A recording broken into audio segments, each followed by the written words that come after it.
Isa ka rin ba sa mga naghahanap ng the one? Lalo na ngayong papalapit ang araw ng mga puso. Doble ingat lang ha sa pakikipagkilala, lalo na online, para hindi kayo mabiktima ng love scam. Ang mga estilong pa-fall na scam pala. Alamin sa pagtutok ni Joseph Morong. Buwan na naman ng Feb-ibig o Love Month. Marami ang mahal-mahalan, pero meron pa ring LF or looking for the one. Karamihan sa kanila online naghahanap ng special someone dahil mas madali ang pakikipag-usap sa ilang swipe lamang sa telepono. Pero babala ng CICC o Cybercrime Investigation and Detection Center at ng grupong Scamwatch, bawal ang marupok. Ingat din sa mga nakakamatch sa online dating apps dahil talamak ang mga manloloko. Hindi lamang paglalaruan ng feelings at puso mo, pwede ring masaktan ang wallet mo dahil bibiktimahin ka sa iba't ibang uri ng scam. Sa III Feb-ibig campaign ng CICC, tinukoy ang top 6 na karaniwang mga pa-fall pero manloloko pala. Andyan si sad boy o sad girl na kapag sinipe right mo, magpapaawa at idadaan sa emosyon para paibigin ka pero pera lamang talaga ang habol.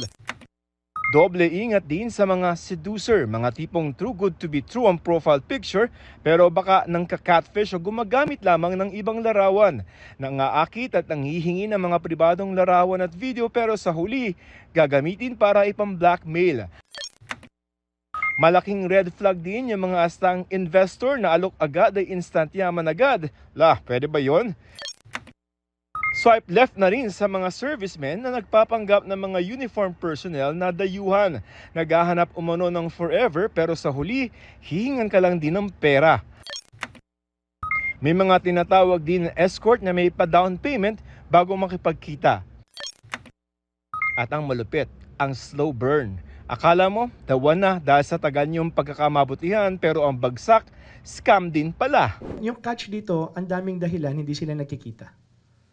Okay?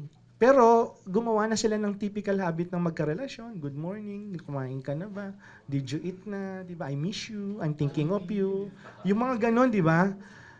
And then, after a month or two, nagpaplano pa lang kayong magkita, uutangan ka na. And then, mawawala na pag nagbigay kayo ng pera. Karaniwang target daw ng mga scammer yung mga naghahanap ng AFAM o foreigner, mga asukal de tito o yung mga lonely na may magandang karir, yung mga nagmamadali na mag-asawa, mga laging nababasted at mga solo parent. Mas high-tech na rin ang panloloko dahil pwede nang idaan sa artificial intelligence ang litrato at kahit buong pekeng katauhan ng scammer. Video call nyo ng matagal, paulit-ulit.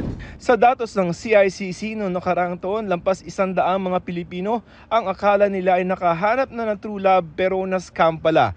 Pinakamarami sa National Capital Region. At sa unang buwan ng 2026 may 15 na agad na nag-report na na-fall sa isa palang scam. January, because it's the season leading up to Valentine's. June, because of the June Bride, yung traditional pa rin ng mga Filipinos. Kasi burn na yung malalamig na malamig na yung panahon. Maaaring tumawag sa hotline 1326 o sa mga numerong ito kung tingin nyo ay naloko kayo. Maaaring makuha ng CICC kung kanino nakarehistro ang numero at pwedeng ipapreserve o mablock ang social media account ng mga suspect at ipapasa na ito sa law enforcement agency. They're local, mahabol na natin sila. Para sa GMA Integrated News, Joseph Morong, nakatutok 24 oras.